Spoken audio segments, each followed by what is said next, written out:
With so many options, why choose Arizona State University? For me, the only online option was ASU because of the quality. Their faculty was really involved with their students and care about your personal journey. The dedication to my personal development from my professors, that's been extremely valuable to me. Earn your degree from the nation's most innovative university. Online. That's a degree better. Explore more than 300 undergraduate, graduate, and certificate programs at asuonline.asu.edu. The numbers told the story, they always do. It's one of those idiots who believe in analytics. This is a numbers game with Gill Alexander on VSiN. Good Friday morning to you. It is a numbers game at VSiN, the sports betting network, VSiN.com, the VSiN app, Game Plus, iHeartRadio, YouTube TV, all proudly brought to you by BetMGM. It's Gill Alexander. It's Kelley Bydlon in the hizzy. How you doing, Kelley? Yeah. It's happening. Not much. Little Friday at the South Point. Big chilling. Little Friday at the South Point. They got they're blasting golf audio out there like it's the Super Bowl. We have random thoughts through the first segment here because we are overbooked. And by overbooked, I mean booked solid with guests. Dr. Bob will join us momentarily, talk college basketball with us. Paul Carr on the Premier League. Paul Sporer rejoins us this week after he gave a couple choice overs in season win totals earlier this week. We'll get some unders from him. Major League Baseball. Jordan Sherwood from the Unnamed MMA podcast to talk about the big UFC card this weekend, headlined by John Jones, back in the fold. Yeah. I'll be watching tomorrow night. Oh, I will be too, because it has been 3 years since we got to lay eyes on him. So we'll see how that goes down. Hadn't lost a fight since 2009. I guess there was a no contest in there because of doping. But see what Jordan's thoughts are on the Jones fight against Cyril Gane. Adam Burke will join us in studio as well to talk college basketball later on the show. He'll be in studio. Also, his thoughts on baseball, too, what he thinks about the rule changes. So we got a whole bunch of stuff to get to, which means that you and I, Kelley, have to like sort of brain dump all of our thoughts here early, or else we might not get to them. And let me just start with, you brought up John Rahm. You, Sia, Najad, and I did our little first-round leader draft, if you will, the other day. Where we got 3 picks at it. And John Rahm basically made a mockery of all of us yesterday. Yes, a couple real sharp first-round leader betting guys, and John Rahm goes, nope, never mind, step aside. He goes eagle, birdie, birdie. Was that his final 3 holes yesterday? To just absolutely take the first-round lead at the Arnold Palmer.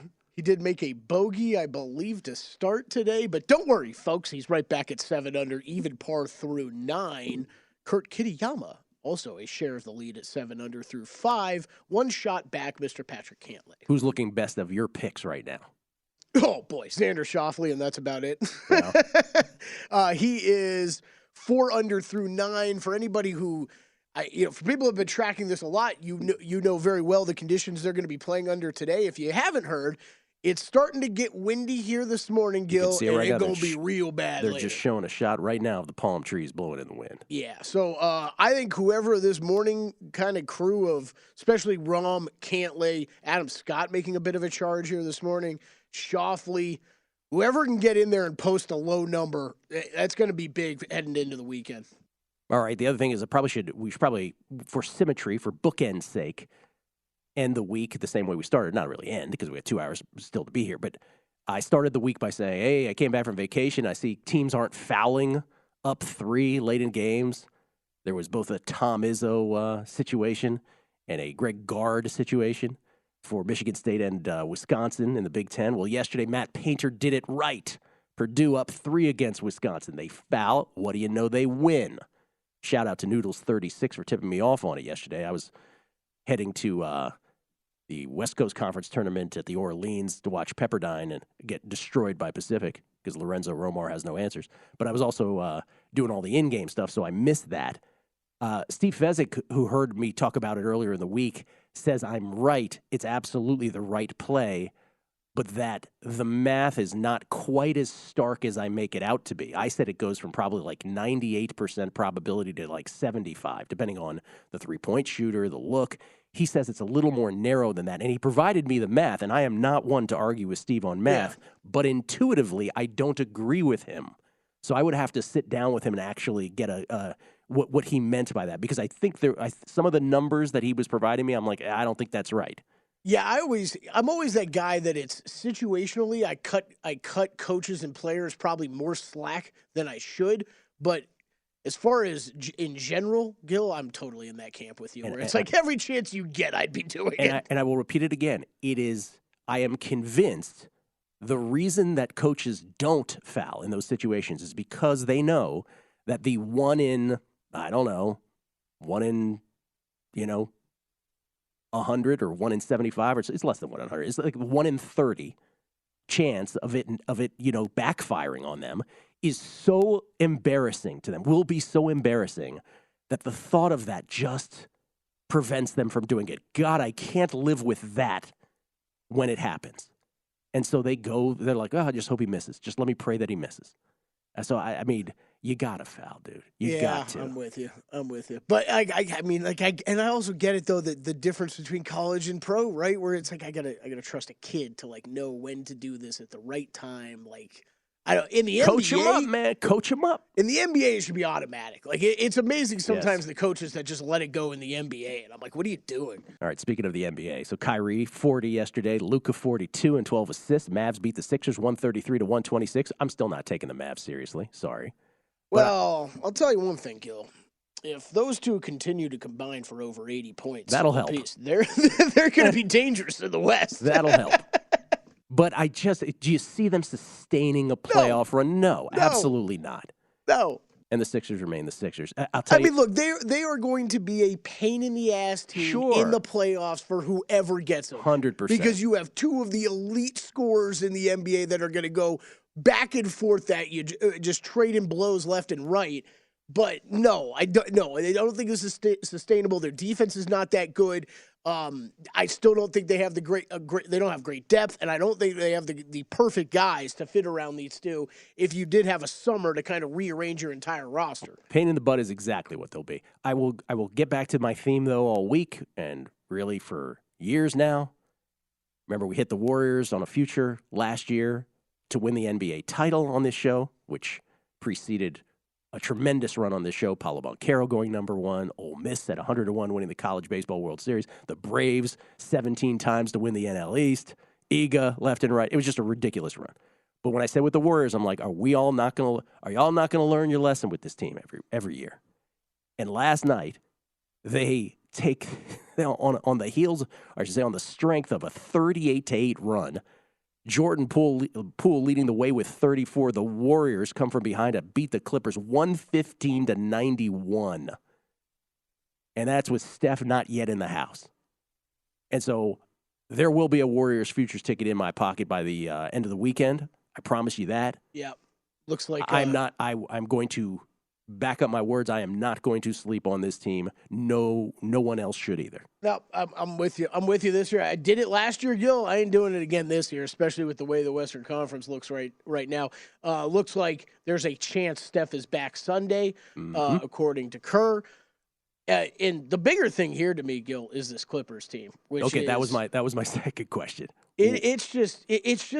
When have we seen it consistently from this team this year? Like, these guys, Paul George and Kawhi Leonard, have been healthy enough to at least play most of the season.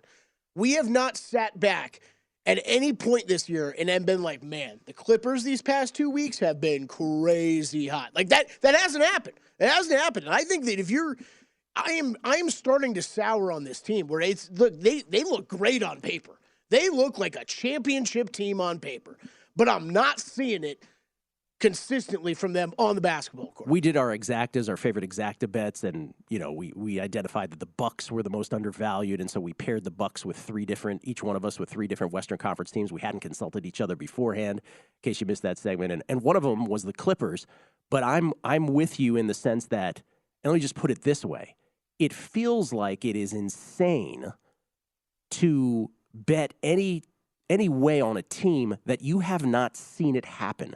This notion that you are going to bet on a promise with this team seems so ridiculous. Like, why would you do that? Can't do it. Because there's things that obviously you want to get ahead of in sports because you see a path for it. Well, if this happens and this happens, I get it. But like, we've seen these guys on the court together. It's not going to happen. I mean, again, do they have? To me, they have the best roster in the Western Conference, and I don't really know that I think it's all that close. But this team haven't done it all year. Where have they been at all season long? The notion that you're going to bet on that promise versus what you've actually seen from other teams is I just don't get it. And I mean, your Warriors not only beat them last night, they beat them into submission because this team, they're going to be playing tonight again, the Clippers. And, okay, we got a rest day for Kawhi, it looks like. Norman Powell left in a sling yesterday. So those of us that have Norman Powell 6th Man of the Year tickets, woo, that'll be fun. And then Zubats out tonight. Marcus Morris looks like he will be out again tonight. Eric Gordon doubtful to play tonight. So, yeah, Warriors beat them and then beat them again. All right, tennis pick. Can I squeeze this in? Yesterday, another dog winner. Tomas Martin Echeverry on clay against Francisco Cerundolo. We hit at plus 127. Congratulations to all again. It's our third dog winner of the week. Today, a little bit of an issue. I bet Katie Volinets yesterday at plus 144 against University of Texas standout Peyton Stearns. Peyton Stearns playing this tournament in Austin in front of a loving crowd. She has been spectacular on both the ITF and the Challenger circuits. We don't really know what she is yet as a pro. Volinets' number was way out of whack to me yesterday. We've already won on her twice this week. I'm seeing it as low. It's way lower than it was last night. If you can find it above plus 120, it's still a play on Katie Volinets. If you can find it above plus 120, it's still a play. I'm seeing in some spots it's lower than that. See a plus 125 at DraftKings. There you go. Plus 125 at DraftKings is still good. Play that. It's like yesterday with Echeverry. I said, hey, look, I had Echeverry as a slight favorite, but, don't go lower than plus 110 because the edge dissipates at that point. Same thing with Volinets. Play it as low as plus 120. If it gets below that, the edge sort of dissipates. But I have this as a coin flip. Volinets, again, or as we like to call her, Katie Volinets. That's the tennis play of the day. Another dog play of the day. Coming back with Bob Stoll, Dr. Bob on College Hoops next. Numbers Game Visa, the Sports Betting Network.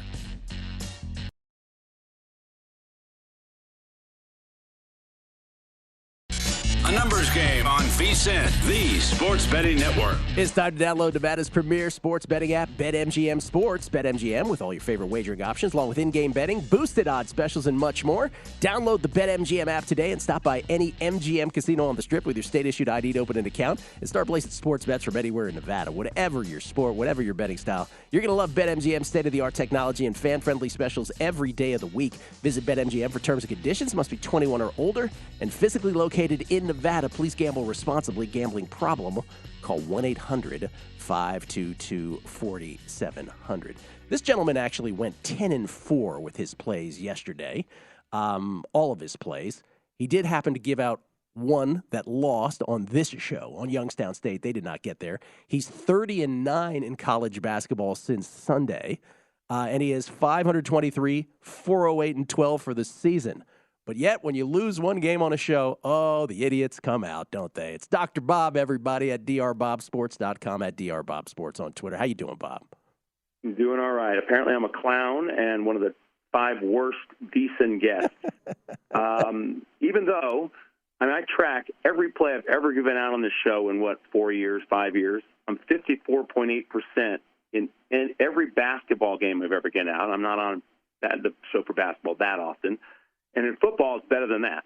Like 58% on every football play I've ever given out on your show, and I'm a clown because I lost one game yesterday. So, wow. Idiots will be idiots, and they're going to judge on short-term stuff. And if they start keeping track of my plays instead of judging me on one play, they'll learn to listen to me instead of pretending to fade me. Let me ask you this. So yesterday you came on. We were talking about conference basketball tenets, handicapping tenets. And one of the ones that you gave out yesterday had to do with bad teams versus really good teams in the situation. That's what led to, I believe, was that did Youngstown State apply to that yesterday? Was that how we led to Youngstown State? There were 2 of them, actually. It's sub-150 teams, teams that have won less than 15% of their conference games, just as long as they're playing a team that's not terrible, a team that's won 40% or more of their conference games. Last night, there were 2 of them, and I said I didn't play either. Yes. It was Evansville and Pepperdine. Pepperdine, yeah. Yeah, and I said, and the night before I went 2-0, and I did play one of those. I played Presbyterian the night before, and they went 2-0. Last night I said, here's the two that I play. I'm not playing either. Both lost. Hopefully people, there's reasons not to play things. I mean, the situations are just one thing. I mean, most of my college success is due to the math model, and those really had negative value. So I don't play games with negative value, regardless of what the situation is. And like I said yesterday, I only play trends in the conference tournaments because those have historically done very well, and it's historically been a really good time of year for me. And I only play the really significant ones.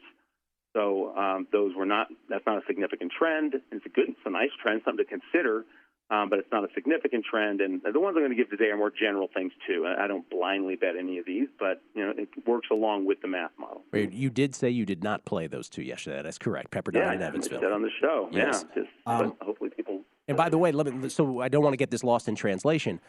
Sometimes Bob will say there's a trend. He will give you the trend, and then there's a subset. Sometimes when there's a subset, you will not give away exactly what it is because you do want to keep certain things proprietary. So there is that, and so maybe that gets lost in translation as well. And there's other things. Right. I've got a conference tournament angle that I've been following for 15, 16 years, and it wins every single year.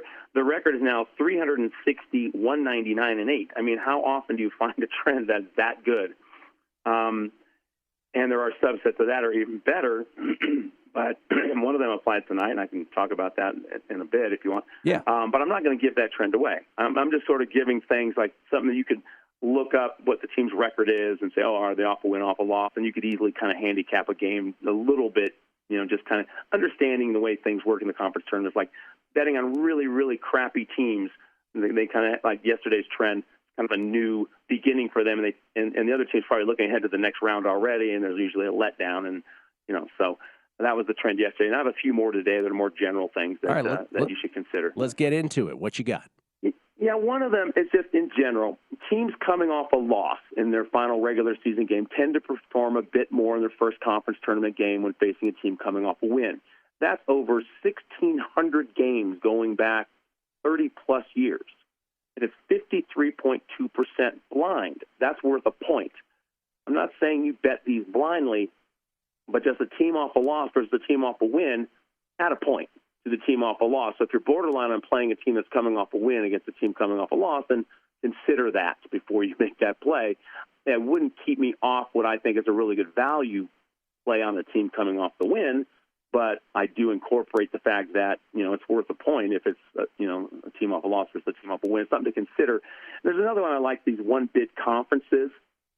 Dominant teams in the minor conferences tend to play their starters more in the conference tournament games versus lesser teams than they would against such a team in the regular season. And, there's more at stake now. So they're not, if they're favored by, 10 or 11 against a crappy team, they might rest some starters or play their starters less and have some garbage time or whatever. They don't do that in the conference tournament because there's too much at stake, because normally it's a one-bid conference. So what I found is you can play number one seeds where the conference, these are dominant teams, where the conference win percentage of 900 or better. So look for these. They're 57% against the spread, laying up to 12 points in the conference tournaments. So these teams tend to just let's take care of business and not mess around, because we lose one game, we're out often. That percentage goes up to 59% against the spread if the opponent won less than 75% of their conference games. So if they're not playing another really good team in the conference, it's even better. So keep a lookout for these really dominant one-bid conference teams against teams that have won 75% or less of their conference games. It's a solid 59% over many years. So that's one I think people can look at. Does that apply to a game specifically today? No, it actually doesn't today. There was one a few days ago, and I forgot who it was. But no, it doesn't today. Okay, just something to keep an eye on. Something to keep an eye on for sure. What did you play today? Well, the one that had qualified in that 360, 199, and 8 trend was Southern Illinois. It was -2 this morning. When I gave it out, now it's -3. I told my clients to make it a best bet up to 2.5. It's an opinion at -3, and my opinions are, as you know, you get the plays every day, and the opinions are 55% the last 3 years. So still worth a play at -3 on Southern Illinois. Southern if it loses, Illinois. I'm a clown. Obviously, if that one loses, I'm a clown. But that's the one that qualifies as the best conference tournament angle I have. Okay, so Southern Illinois -3 still a play? Yep, it's an opinion. Okay, it's an opinion. Okay, that's still a play. Anything else that is worth throwing out tonight as well, or another sort of tenet of conference basketball season that you want to isolate? Yeah, it's just something to look out for. This actually happens more often than you think. It's immediate revenge. When two teams just played in the final regular season game, and now they're playing again in the first conference tournament game, this happens more than you think. Just playing teams with immediate revenge is 115, 85, and 6 against the spread. If you exclude the really bad teams that are less than 25, 250 in conference, then the immediate revenge team is 96, 63, and 5 against the spread, as long as they won 25% more of their conference games. Those are the ones to kind of look at. Like I said, that's been 60% or so over many years. Not something I bet blindly, but if you think there's value on the team that has immediate revenge and they're a decent team, it's something to consider. Okay, cool. We'll leave it at that. Yes, Southern Illinois, the play of the day from Dr. Bob. All right. Well, good luck, Gill. My man. Thank you, Bob. Dr. Bob at drbobsports, drbobsports.com. And Kelley, let me just sort of, for those who missed it yesterday, we are not a trends show. We are not one who, I've said many times on this show, I'm like, yeah, I'm not about trends. Nor is Bob, right? But I'm also not a guy, but Bob is to a degree because Bob does his math model and then he does what he calls his technical analysis, which again, we know colloquially as trends. But he has a database that goes back thousands of games. So he actually does know when they are meaningful. And by the way, and let me just say this, so I'm not a guy who says, while I'm not typically a trends guy, I don't do anything 100%, and I do allow for ones that actually intuitively make sense. So again, I brought up yesterday, preseason when it used to be 4 weeks in pro football. He had one for week 2, teams coming off a loss versus teams coming off a win. Then he had a subset that was even better than the one. So it's a moment in time, and conference basketball season is a moment in time. So I don't want anybody landing on the segment with Bob and thinking, oh, Bob just likes trends. No, that's not true at all. Bob is a pioneer in using predictive algorithms for sporting events. But he does complement it with the math model and with the trends when the trends have enough data, have enough of a sample size. And when I'm talking about enough, I'm talking about, again, hundreds, if not thousands of games to support them. So I just want to, again, you don't know who's landing on the show for the first time. I just want to give that context because sometimes that'll get lost. Yeah, I think that trends is such a widespreading word too of what it covers, right? Like I look at someone like Chris Kirk at his history at Bay Hill, where he has 3 top 10 finishes in his last 4 appearances. That's a thing. Yeah. That's a trend. It's a course history guy that plays well here. Compare that to a home umpire, you know what I mean, who that's right. Always Matt Brown's favorite, right? The guy who wants to stay 30 minutes to make sure that home team gets another crack at when bat. He's umping at home, they're 52.6%. It's like, oh, Lord, that ain't what Bob's doing. Paul Carr joins us next. You want some Premier League action? He's got it. Numbers Game, VSiN, the Sports Betting Network. A numbers game on VSiN, the Sports Betting Network. If you're looking for a betting edge on the NHL, NBA, or college basketball, the VSiN experts have got you covered. Become a VSiN Pro subscriber with an introductory offer of only $9.99. VSiN Pro subscribers get access to our daily recap of the top plays made by VSiN show hosts and guests. Tools like our betting splits, deep dive betting reports, VSiN betting guides for the biggest games of the season, where experts break down brackets, best bets, and daily props. Don't miss out on this limited time offer. Visit VSiN.com/subscribe today to sign up for only $9.99. That's VSIN.com/subscribe. We get tweets at Beating the Book. Always appreciate the feedback. Remember, if you're funny, it doesn't matter if you murder us. We'll read it. We like funny. Everybody's sending Katie Vollinet's pictures to me. Here's one. We'll get to those because people are getting good prices or bettable prices, I should say. Why is that? Do I need to Google Katie Vollinet's? No. They're just all pumped about betting her again. Eli E. Headed down for the weekend. I have Carbone and L'Atelier reservations. What's the best Mexican food? I don't really have a Mexican food recommendation here. Yeah, I'll tell you what it's great is Javier's at Aria. I was just gonna bring it up. But from a guy who doesn't mind paying lots of money for good food, it's outrageous. Yeah. Okay. All of that correct. I also don't know if Look, it's really good. I don't know if I would say it's my favorite Mexican place, but I love going to it because it's got a great atmosphere. Like, I love that bar area. I love that whole atmosphere. What's the famous spot on the Strip? The one that the it's like a really long line in the middle, but Jason Weingarten and I once went. It's right across from Resorts World next to the Wynn. Somebody will be able to tell me. But that's the spot. Yeah, I don't know what you're talking about, that's the actually. spot. This is from Rock On. Gil, I agree with you 100% that you have to foul up 3 with less than 5 seconds left. Absolutely. The reason some coaches don't do it is because they're afraid of the player making the 3 while getting fouled and losing that way. Great show. Yeah, that was my point. They're so afraid of that embarrassment that they don't do it. A whole bunch of people saying they got a good price. King R. Jacko says he got plus 140 on volley nets. Good. That works. Joey Sinante, Katie volley nets plus 122 on points bet. That's within the parameter. Todd Bubba Horowitz, thanks for the tennis plays. They've been awesome. I got plus 127 at William Hill just now. Thanks for your hard work. You got it.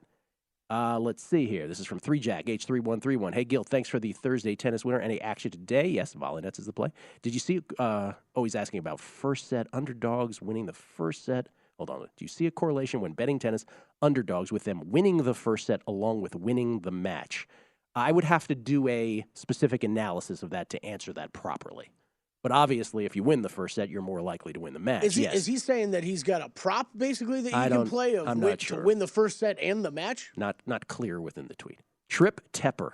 Bob Stoll is a great guest with incredible data. However, he's the guy when you ask him the time, he tells you how to build a watch. Can't argue with that one, Trip. I love Bob. Nice tweet, Trip. Ladies and gentlemen, he's back to give us some Premier League picks.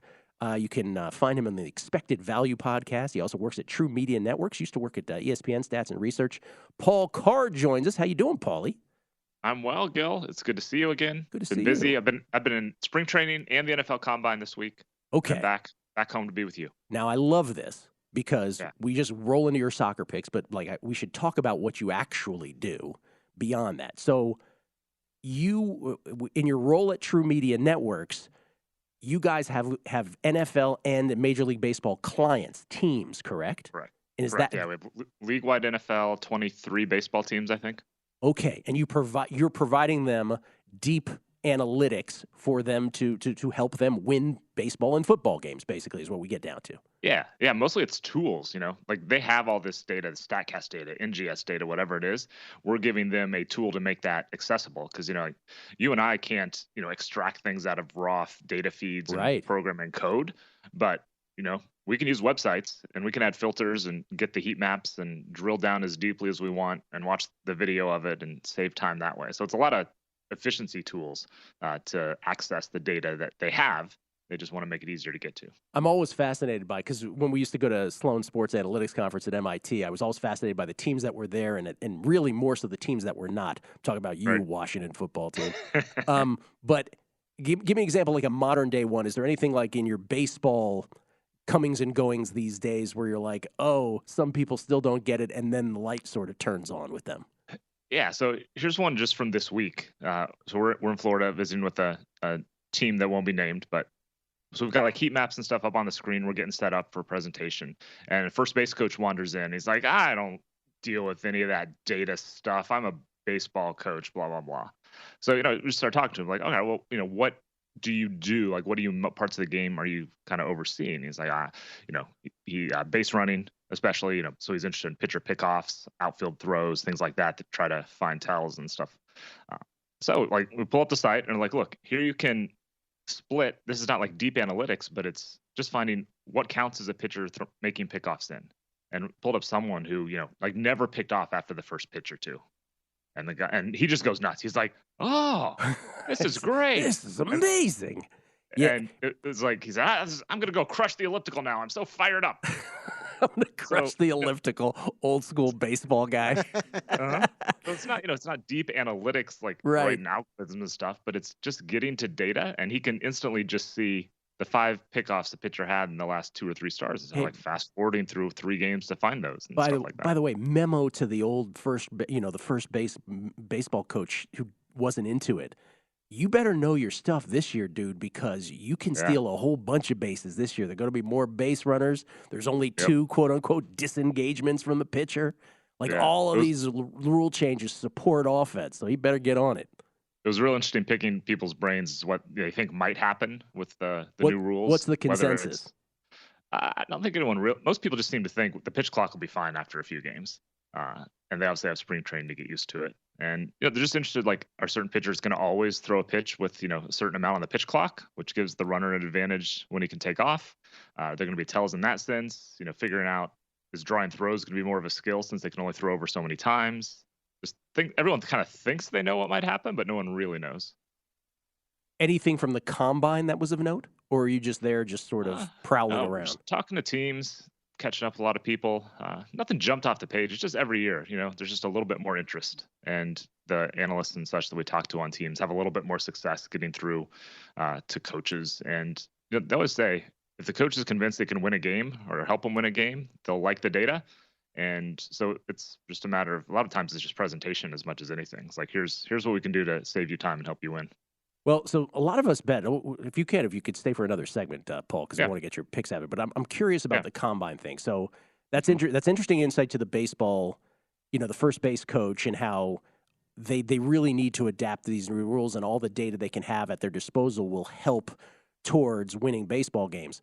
With the combine, because we bet on the NFL draft, right. Is there a sense from you, I'm just sort of asking you to speculate, in all your comings and goings? First of all, give me a sense of 32 NFL teams. This is sort of a general one. How many care about analytics? Is it all of them at this point? It kind of depends where you draw the line. Like, everybody finally has at least, an analytics staffer, we'll say. Whether that person, I think there's still a couple teams that guy's in a closet somewhere and people rarely listen to him. But most teams have, somebody in that decision-making capacity, like on headset during games, providing input, varying degrees. Sometimes it's, this is what is suggested, or trying to get ahead of things. If we can get it within 4th and 3 here, we're probably going to go for it, which affects play calling. Every team's got somebody. Okay. And I think it's just been, slow steps over the last, 5-10 years, especially with more and more NGS data available and things like that. More to the point of the combine, what is your sense of, again, the example I always give on this show for years is 1995, Mike Mamula, who was a linebacker from Boston College, decided. Workout legend. Workout warrior, they called him. I am going to practice every drill that they do in the combine prior to the combine. And he got so good at everything that the Eagles traded up to pick him 7th. Right, and one of the picks they traded, the Bucs used to pick Warren Sapp, just to give you an example how ridiculous it was, right? What is your sense of, do you think teams, and what percentage of teams do you think still go ape crazy when they see a guy who maybe didn't do it on the football field, but they're like, oh my God, but he just ran a 4-point whatever, and he's a linebacker? I think it's a lot lower just because teams also have so much more access. Like, every game's on TV now. And even 20 years ago, that wasn't necessarily the case. It was harder to find video and stuff. So they just know so much more about these guys. I think it still happens more to, generally speaking, to the older school coaches who just get wowed by something. But not as much as it used to. One thing I did find interesting, there were several different companies and firms there that were in the space of kind of character analytics, which is, diving into backgrounds, seeing how, was this guy struggling because, his mom passed away or something like that, and then also kind of the mental side of figuring out how good is this guy at decision making? How does this apply to football? Do guys who have this kind of mental trend? That scares me a little, though, because there can be some there's going to be some biases going into that when they evaluate that kind of thing, right? Right. Yeah. You got to have very careful about the kind of questions you're asking and where you're going from there. Yeah. Wow. All right. I know we were going to get some soccer picks from you. We'll do that after the break, but I find all that fascinating. This is your day-to-day life, talking to baseball professionals and football professionals. Always fascinating, and to the extent it can help us win a bet or two, we're all for it. Premier League picks on the other side. Numbers game, VSiN, the Sports Betting Network.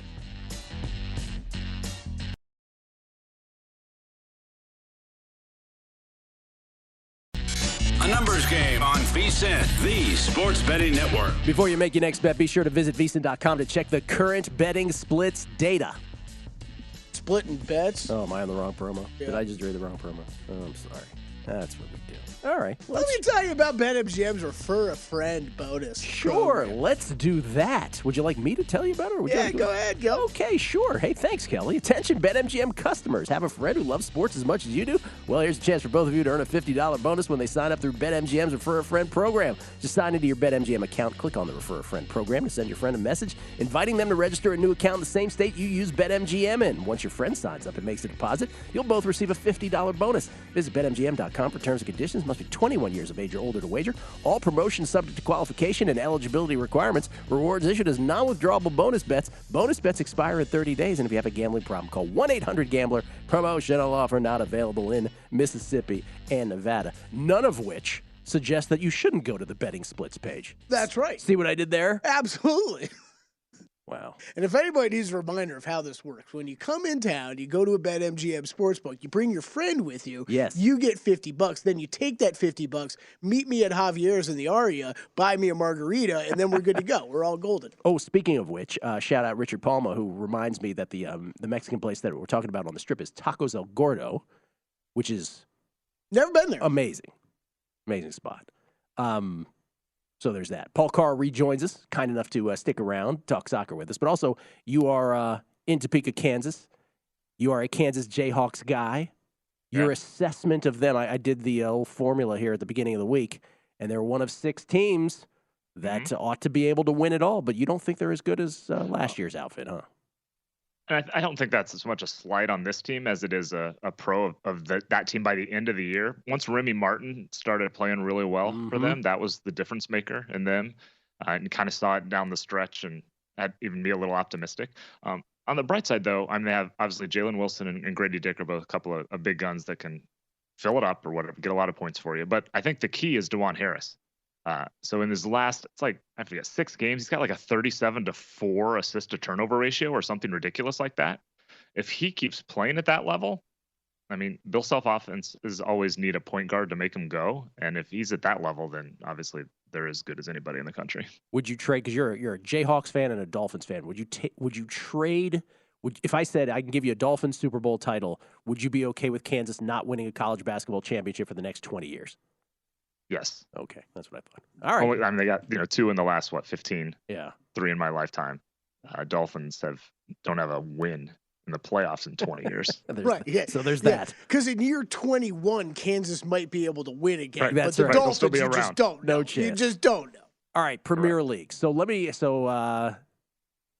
my building, there's a valet, right? We have to give the car to a valet, that part. Ooh. One of them, I know, right? Super bouge. Super bouge. Just So- dropping that in there casually. No. There's a point to this. So there's one guy who's down there. His name is Kemp, and he is a massive Arsenal fan, right? So every time I get out of the car, he immediately starts I'm just trying to get home, right? He immediately starts rolling into his Arsenal stuff, which is fascinating because I love Kim, but he was moaning about some VAR replay thing that should have gone for them a couple weeks ago but didn't. And so now he's worried they're not going to win the Premier League title. 13 games left. They have a 5-point lead over Man City. What was he referring to specifically? Do you remember? I can't remember the specific game, but yeah, there was just it cost Arsenal a goal, and I think they drew instead of winning, if I remember correctly. I think it was the right call, but just the video review is such a fine margin on things. Like there's these, they feel wrong. It's defining offside is kind of like trying to figure out what a catch is. Yeah, I've gotten to the point where I'm just like, I think he's offside, but I don't know. There's such fine margins. I mean, it's a little more black and white because you're offside or you're not, but it's just so close in like which body part can be offside and which isn't. But Arsenal's still in great shape. They're up 5 points. Yeah, still great shape. The betting favorite, like we've said all year, City's a little better, probably, but a 5-point lead with a third of the season left is pretty huge. Even they played a couple weeks ago. Arsenal and City did, and City won. And the initial narrative is like, City's back. They're going to run away with it now. But then City went out and dropped points on that weekend. Arsenal won, and basically nothing changed. Arsenal's still a slight favorite. So it's great that we just have a title race. That always makes everything better. There's drama at the bottom with the relegation and everything. Even the top 4 spots the last one's kind of up for grabs. So it should be a good stretch run in the Premier League. Did you say drama, Paul? Is that what you just said? Drama. Okay. Drama, Gill. All right. What are your 3 picks? What do you got? 3-pack coming. All right. By the way, Arsenal so minus 120 to win the Premier League. Man City plus 110. So it's super tight in the futures. Yep. Yeah, and that tells you, exactly what I said. City's better, but Arsenal has the lead, and that basically comes out in the wash at this point in the season. And it's going to be one of those two. Like, Man U's not coming from third place back now. No. They've been playing really well, so yeah, people have been trying to make that happen. But, I mean, we'll talk about it a bit. They've been running real well against good teams. They're playing well, but you're just that far behind, and you're behind a couple of teams. They're not coming back. How about top 4 and top 6 odds? This is at DraftKings, and we're just throwing these at you here. You haven't seen these necessarily. Is there a bet on a glance? Is there a bet here? Let me take a look and see. They're all pretty even, I think, for that 4th spot, if I remember. Yeah, I mean, take your pick at this point. Liverpool plus 175 seems to be the trendy pick, but they just go out and drop points when you think they finally figured it out. So yeah, I don't have a strong feeling on which one of those. It's just week to week because they're all a little bit hot and cold. Fulham, currently tied for 6th, is 12-1 to be top 6. Does that mean that their schedule moving forward? I haven't looked at their schedule. Must be they're going to be dogs moving forward, I guess, in some of these. They've been running hot for the most part. They're way above their expected goals numbers for the season. I mean, you take that and you get your points and move on. So you don't apologize for it. But yeah, them keeping up with any of those teams that are generally, I mean, everyone in the top half is generally better underlying numbers than Fulham this season. That's the number that sort of popped off the screen anyway. All right, 3-pack from Paul Carr, 1 tomorrow and 2 on Sunday. What do you got? All right, we'll start tomorrow. Wolverhampton, Tottenham. I have under 2.5 at minus 125. Play a little bit worse. And both these teams just struggling offensively. Wolves has, I think, 2 goals from center forwards all season. Tottenham has Harry Kane, and that's really about it. Injuries in the midfield have kind of wrecked that team a little bit. And they've just played tight defensively. 5 of the last 7 games have been under 2.5. Wolves, 5 of the last 6, if you throw out their City and Liverpool games, which are kind of their own animals, 2 goals or fewer. So this just feels like either team would love to grind out a 1-0 win here. Wolves is trying to stay out of relegation.